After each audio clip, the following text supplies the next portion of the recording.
జల్లడబడతా ఉన్నారు. ఏ గ్రామంలో కూడా ఆరోగ్య సురక్ష జరగని గ్రామం లేదు. ప్రతి ఇంటికి వెళ్తా ఉన్నారు, టెస్టులు ఉచితంగా చేస్తూ ఉన్నారు, మందులు ఉచితంగా ఇస్తూ ఉన్నారు. ఎక్కడికి వెళ్ళినా కూడా 108 104 కొత్త అంబులెన్సులు కుయ్ కుయ్ కుయ్ అంటూ వినిపిస్తూనే ఉన్నాయి. ఎక్కడ చూసినా కూడా ఆరోగ్యశ్రీ ఏకంగా 3300 ప్రొసీజర్లకు ఎగబాకిన పరిస్థితి. ఆరోగ్యశ్రీలో ఈరోజు వైద్యం ఏకంగా 25 లక్షల వరకు ఉచిత వైద్యానికి ఈరోజు ఎగబాకిన పరిస్థితి. ఎప్పుడు కూడా జరగని విధంగా ఆరోగ్య రంగంలో ప్రతి పేదవాడికి చెయ్యి పట్టుకొని నడిపిస్తూ ఉన్న కార్యక్రమాలు జరుగుతూ ఉన్నాయి. ఆలోచన చేయమని అడుగుతా ఉన్నా.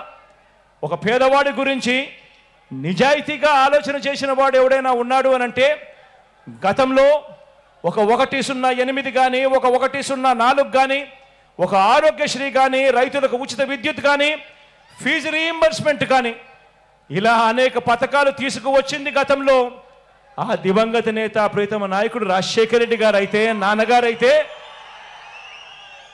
నాన్నగారు ఒక అడుగేస్తే నాన్నగారి బిడ్డగా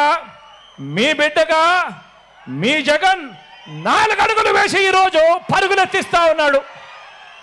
ప్రతి పేదవాడికి తోడుగా ఉండే విషయంలో, అండగా ఉండే విషయంలో రాష్ట్రంలో ఎప్పుడూ జరగని విధంగా ఈరోజు రాష్ట్రంలో కొత్తగా 17 కొత్త మెడికల్ కాలేజీలు ఈరోజు